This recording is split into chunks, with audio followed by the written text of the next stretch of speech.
Afternoon, ladies and gentlemen, dear investors. I'm extremely happy to see so many of you here, so I can give you an update on Savo-Solar. Here are the main points of my presentation. So first I tell shortly about the overall potential of large solar thermal business in the world, then run through facts of company very fastly, because I've given this presentation several times and I hope that you know quite a lot of us already. Then I'm telling about our strategy, how we are trying to, or catching the opportunities, potential of the market. And then a completely new thing for us is the Chinese market and what we are doing over there. Based on all studies and publications, if we count out Trump's tweets, heating with fossil fuels is the most negative factor in climate change, making it worse and worse. So far, the development focus has been very much in electricity. But as we all know that in Europe, for example, the 50% of the energy consumption is going for heating. And if you take as example Germany, 70% of that is made by coal, a lot of emissions. Nowadays, focus is more and more in clean heating everywhere. And in that, solar thermal can be having a really big role. In district heating, of course, that is the first solution over there, but also in industrial processes and also in solar cooling. With large solar thermal systems, the customers can have a really good economy in their systems. A year ago, the main active market, or maybe the only active market, was Denmark. And that's why the slow political decision-making that happened in 2016 in Denmark has affected very, strongly to the market. So this year has been very quiet. Now Denmark is again active, but what is more important and positive for us, it happens all over the world, in many European countries and also elsewhere. One example of heat demand is industrial process heat. According to International Energy Agency numbers, industries use in their processes heat more than is the global demand for electricity.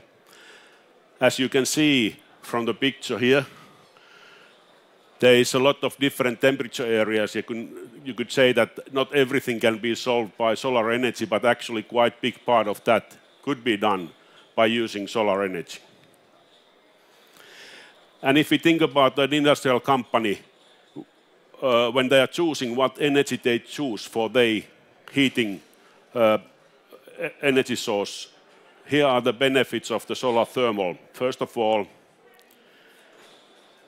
it's possible to use clean and practically free energy source, which will not end, at least during our lifetime and maybe several next generations. Solar thermal is harvesting 3 times more energy from the same land area or same area than photovoltaic, which from the factory point of view or industry point of view can be important when you think about limited roof you are having on your factory. Solar energy, let's say, is availability of energy in solar is independent to any political actions. And it's also very often so that the energy for fuel for heating is imported. So by using solar energy, you can replace the imported fossil fuels and at the same time create local jobs. And to improve the profitability of the companies, the energy cost is known for 25 years, so it's very forecastable for the industries, which is very important to them. This picture I have shown in my presentations earlier, and I show it again even though I don't tell it very detailed, but this is one of the best pictures what I've seen in past years to describing what is the development, what we are facing, what is happening in the industry. So it's telling about district heating, where we have started, high energy temperatures, fossil fuels, and going towards low temperatures, and using a big variety of different clean energy sources. So nowadays, actually it's not about heating or electricity, or it's about single fuel, it's about energy systems. How you get for the need the energy production by using as much as possible clean energy sources. So we are talking about energy systems. I have shown this, actually, sorry. Our mission is here, so we are a technology company, and we, by leading technology, want to help our customers to make competitive clean energy, and via that we fight the climate change. And our vision is to be the global first choice supplier to high performance solar installations already by 2020. And I think we are on a good path to achieve that. This is our first big scale system in Denmark, Lokkenkloster, and I will not explain it more. I think it has been shown quite a few times, but I just highlight here that we have now here a link to a YouTube video where our customer, in this case plant manager, is giving his feedback and experience of the system and Savo-Solar. You can find it by YouTube or through our website, and it's always good to have a direct customer feedback. And this is the next one, Söllested, and also in here we have the similar type of, so every customer who has been giving their feedback so far can be found from the link, using those links. Jyderup, the latest big installation in Denmark. Jelling, which is still the most efficient solar thermal district heating system in Denmark by measuring one-day production. And then this is the latest one in Ystad Arena. This was installed last summer. All these systems are made by using our large collectors, which are the most efficient large solar thermal collectors in the world, whether measured by the independent testing labs or customers. In this picture, every single blue dot is a collector entitled to get subsidy in Switzerland. And here we have a cross area of the collector, and then we have here the thermal output, meaning the power, showing that Savo-Solar collector is completely different, or using completely different technology than any others, because everybody else is on the same direct line in this graph, and in ours we are producing significantly more energy from the same area. Then the question, of course, is how we are getting or grasping the opportunity, how we are able to meet the growth targets we have put ourselves. This is sort of, I would say, simplified picture of our strategy. First corner, foundation part of that is our product superiority. So we have the leading technology, the best performance, high quality, and the most beautiful visual appearance of the collector, of course, at least from the engineer point of view. Second, we focus very much on using local partners. So first of all, they know the local customers, they know the local regulations, laws, they can have local employees without any additional costs, and at the same time it means local jobs and benefits for the local community. And third corner piece is actually one part of our DNA also, that we always want to make the best possible solution to the customer. So we spend a lot of time to design that so the customer is succeeding in their business. And that we do together with our partners, and in that we have a target of winning customer and community prosperity. And you can believe me that this concept is actually really powerful wherever we go. It's always a municipality decision to make a district heating system, or a big industrial company wants to help the local people to have employment there. Even in Denmark, which is a most mature market, even there the local presence can be an additional benefit. This is another illustration of the same thing basically as an example. So we basically find a local partner who is able to do things that we are not having knowledge or resources to do. And together we then build a consortium or partnership or group of companies who can deliver to the customer a whole turnkey system.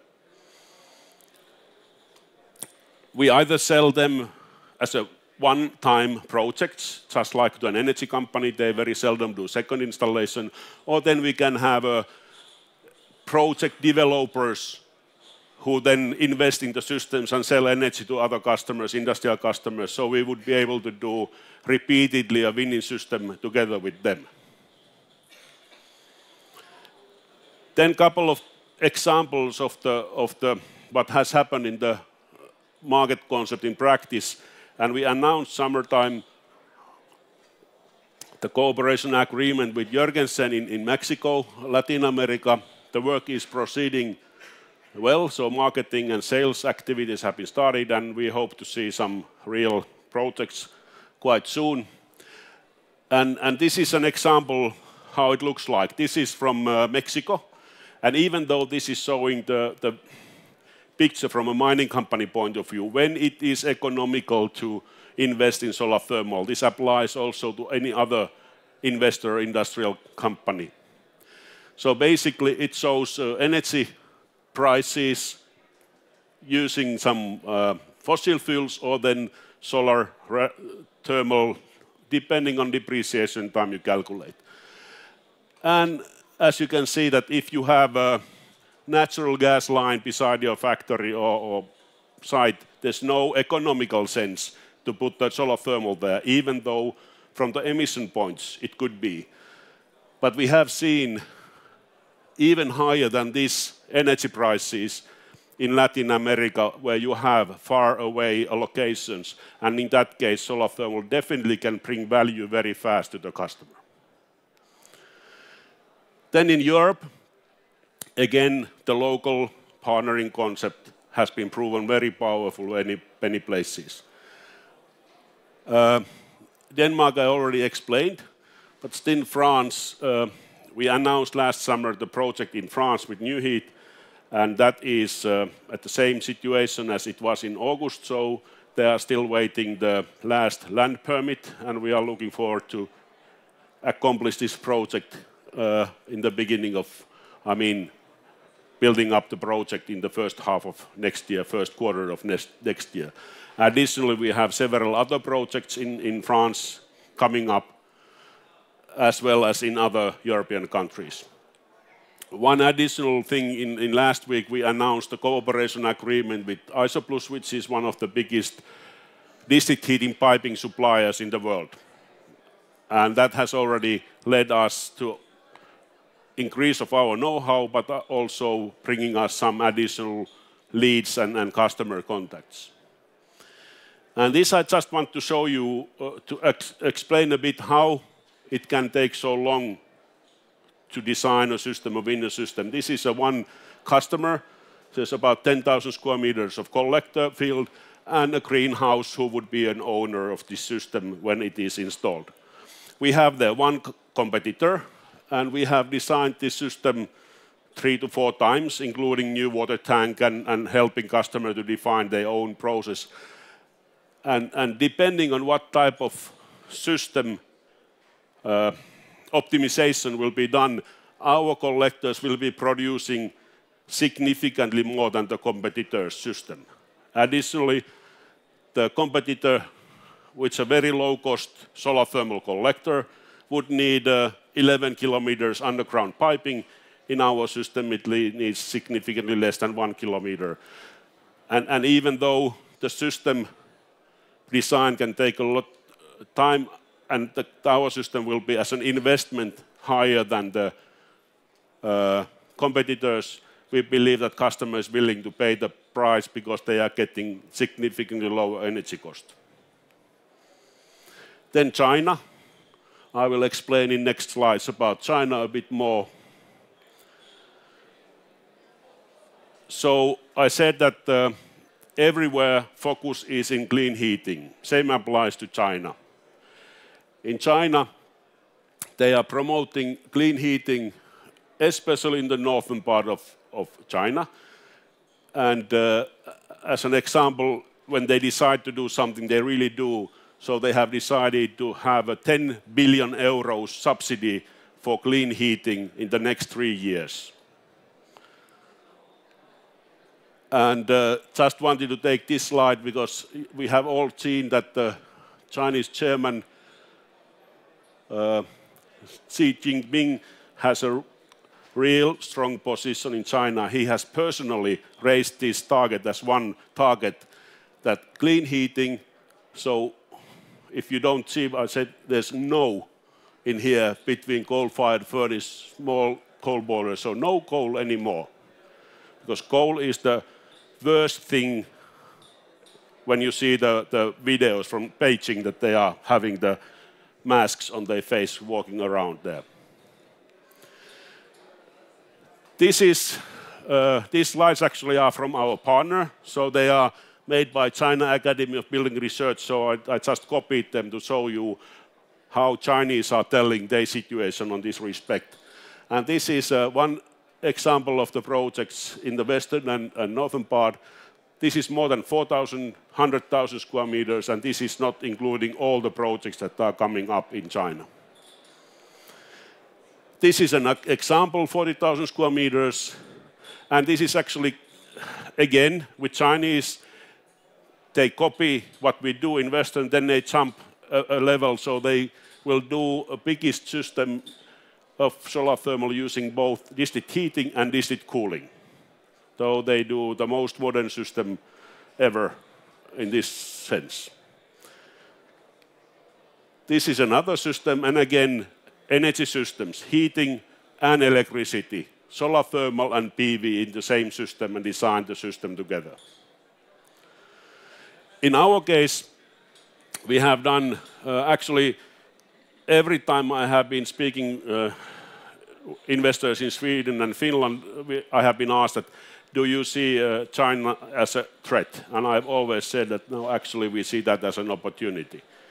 And now finally we have found a company that we believe that could be our partner in China to take our leading technology over there. And more importantly, they see us as a potential partner, so to bring the technology in the large-scale systems in China.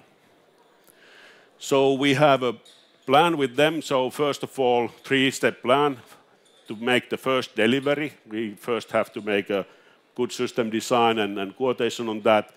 And during that first delivery, we would be transferring the collector manufacturing to either licensing or joint venture in China. And then when the volumes go up, if they go up, and I think when they go up, we also will analyze the second absorber manufacturing line, including a coating line, would be built in China. This would take a bit longer time, but anyhow, I think that we sooner or later need a second factory somewhere, and why not then in China, which will be one of the biggest markets for this sector also in the future.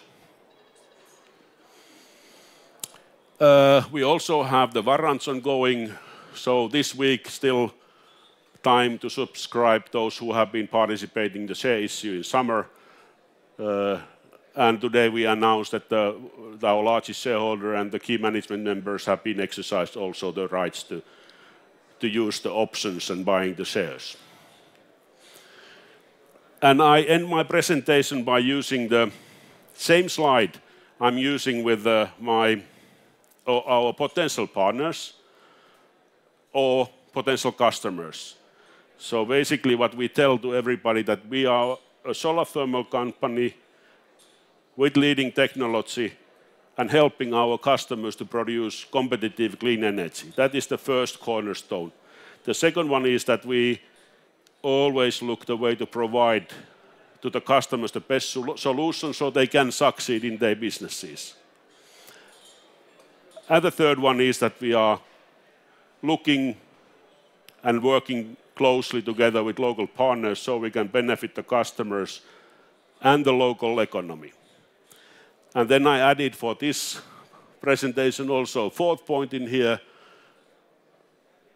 So we continue to believe that it's very probable that we are going to be on the level of 20 million euros of turnover in 2019.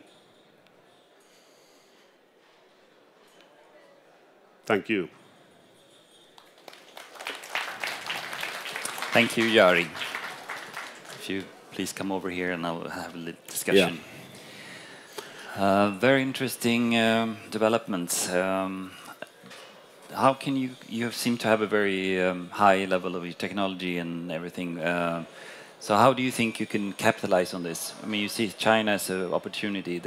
They clearly have decided to go for clean energy. How can you capitalize on this? Well, I think that the main thing, of course, is now that we have the references in Denmark. It's a highly competitive market, and even though we want to be there also, we don't want to be too strong there, because we have seen now that outside Denmark we can be more competitive with having also better margins for ourselves. And when we are getting higher volumes outside Denmark, that is helping us, but also bringing in the high-tech leading technology to China and adding the volumes will definitely help us also from the sourcing point of view, because then we have again Chinese partner who would be able to buy things from China or together with us wherever we are buying, and that will be one part of the capitalizing the whole thing. Okay. Is there any questions from the audience? The one here. The traditional technology used in district heating has been these flat panels, but I'm also hearing that parabolic fluid collectors are trying to enter this market for district heating. Can you talk a little bit about your view on new types of solar collectors? Discussed a little bit of the new types of solar collectors coming up, competitors, and what's happening in the market.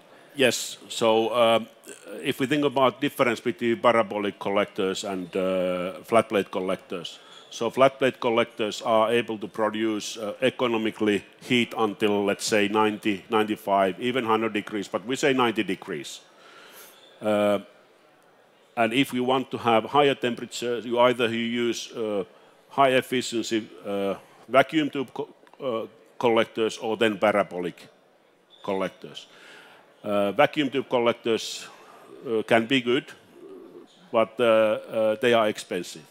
And if you want to have a parabolic, then it's good if your heating temperatures are above 100 degrees. There are systems in Germany, for example, that they are still using crazy anyhow, but still they are using 150 degrees in their district heating system. And flat plate collector is not able to do that. So basically then you have to go to parabolic, but still I think I haven't seen yet any parabolic collector that would be economical and efficient below 85 degrees. So basically a combination of flat plate and parabolic when you go above 100 degrees could be the ideal solution for doing that. But so far flat plate under 100, over 100, vacuum tube or parabolic. Okay, any other questions from the audience? No. Denmark, it's been the leading for this energy field for a long time. Do you see any other countries coming, taking that step, or is it just going to be Denmark in Europe? Denmark will be again active, so they have a new subsidy program which was postponed to decisions a year. But still, the District Heating Association had a annual meeting 3 weeks ago in Denmark, and they were announcing that there will be 18 tenders coming out between 1st of December and end of June. So next 7 months will be very busy time of doing quotations and trying to win things. But what we see now, what is coming up, is definitely some other countries like of course, Germany and Austria. They are always promising countries, but they are also quite slow, which has been a disappointment to us. to us. But I hope that we can see something over there. But they are more like France. Then there will be the Benelux countries. Holland is making quite a lot of things with solar thermal in greenhouses. So in eastern part of Europe, I mean Croatia, Serbia, Bulgaria, Romania, there are quite a lot of projects coming up. So it's coming all over. And I still think that the most important areas for us in the future will be Latin America and China and Southeast Asia and that places. There's everybody's focusing in clean energy, clean heating, clean cooling, and that's bringing up solar thermal step by step. Do you think that there needs to be more political involvement to push this forward further? Well, of course, unfortunately, every renewable energy still needs some kind of subsidies. So it's a politically tied, and we can see that also in some countries. You can in Europe get 65% of subsidy when you're putting solar thermal or any other renewable heating system over there when you're a small company. But then, for example, Finland and Sweden are not on that part, so we have to find another way. And still, if we take all the subsidies away, coal, oil, nuclear, everything, solar thermal, PV, wind, I think that solar thermal would be anyhow economical to use. But then you have to balance from everybody away that.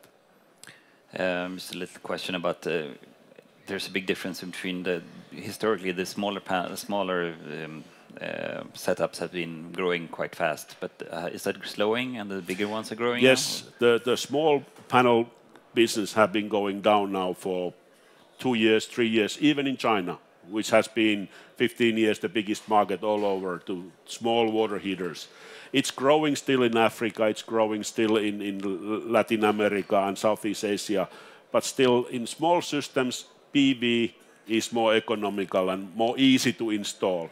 Because heating system you always have to design. But when you go to large systems, the economy is supporting that in solar thermal instead of having PV. So I think both will be needed. Small systems will go step by step down. They will never die fully, because if you go to see Turkey and Greece, what they do, they will be anyhow that type of. But then for the efficient systems, the large systems are growing. And China is a good example in my mind. They have now decided to transfer the Danish district heating knowledge to China, and they have a, sorry to say, bloody hell, a subsidized program to do that.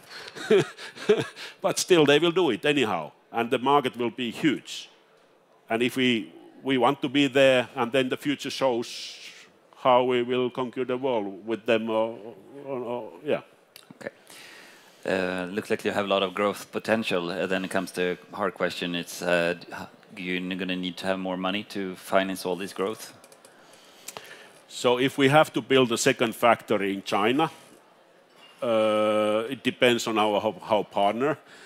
But otherwise, I think that we are now in the level that our warranties are going up, and we get the projects we have been planning. We are pretty okay for the next foreseeable future. Okay. Thank you, Jari. Thank you very much. Thank you.